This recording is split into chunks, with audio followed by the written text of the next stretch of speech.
परी तोर फिगर टनाटन फिगर टनाटन हसरे उड़ी जाए हो जाने मन हो जाने मन टमाटो परी तोर फिगर टनाटन हसरे उड़ी जाए हो जाने मन आगरू रखिथिलु मो सह रिलेशन एबे तू कह काई काटी देलु कनेक्शन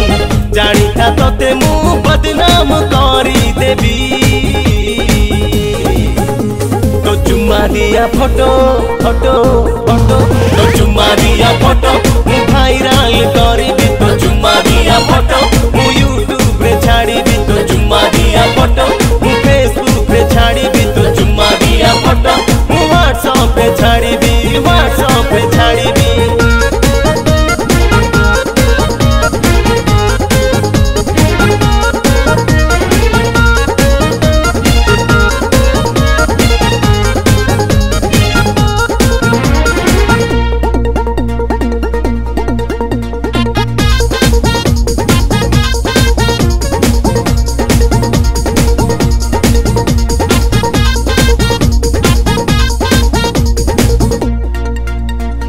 सिनेमा जीवाकु आसुनु आउ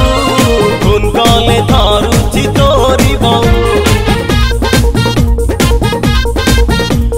सिनेमा जीवाकु आसुनु आउ फोन कले धरुछि तोरी बहु मो कथारे राजी नहेले तुई राति अधरे तते नेबी उठेई मो पाखकु आउ फोन तू करुनु मो साथी रे आउ सेल्फी नौनु जानी था तोर मु लाइफ को घांटी देबी तो चुम्मा दिया फोटो फोटो फोटो तो चुम्मा दिया फोटो मु भाइराल करिबी तो चुम्मा दिया फोटो कुल कांथरे मारिबी तो चुम्मा दिया फोटो गाछ करे मारिबी तो चुम्मा दिया फोटो मु भाइराल करिबी हो भाइराल करिबी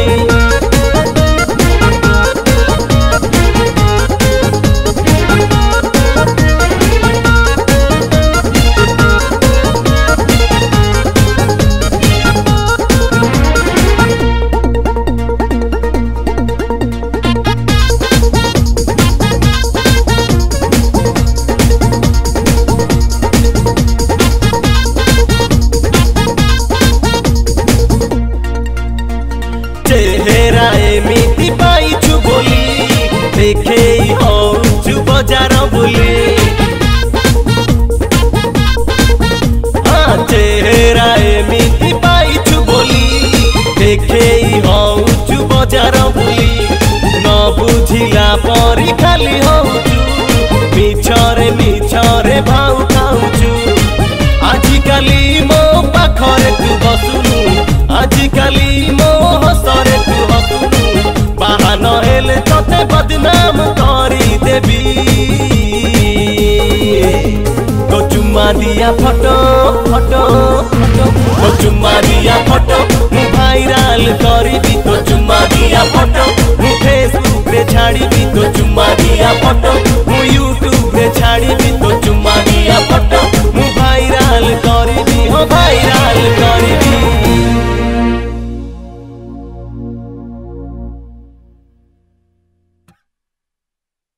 नमस्कार दर्शक, this is Himesh Kumar. Today we are just record a beautiful song तो चुम्मा दिया फोटो भाइराल करदेवी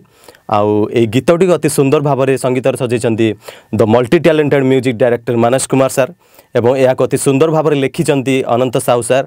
आउ मु चेष्टा कर प्रथम थर पर भल गाइबा आउ आशा कर गीत बहुत ही भल लगे आउ न्यू ईयर आपण मैंने गीत को बहुत सारा एंजॉय करेंगे बोली मोर आशा एवं विश्वास। नमस्कार, मु म्यूजिक डायरेक्टर मानस कुमार। आज साउंड वेव स्टूडियो रे पुणी गोटे डांस गीत रेकर्डिंग करा जाउथला जहाँ को बहुत बढ़िया भाग लिखिं अनंत साहू आउ गाई हिमेश कुमार। आशा करे ए गीत समस्त को निश्चिंत बहुत भल लगे। धन्यवाद।